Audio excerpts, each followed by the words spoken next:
gani? Utambulisho ni namna ambavyo mtu anafahamika.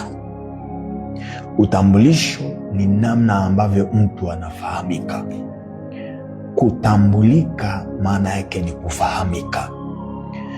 Mtu anafahamika kwa sababu ya utambulisho alionao.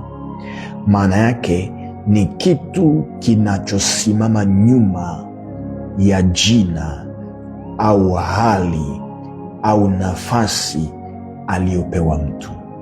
Ni kitu kinachosimama nyuma ya jina, hali au nafasi aliyopewa mtu.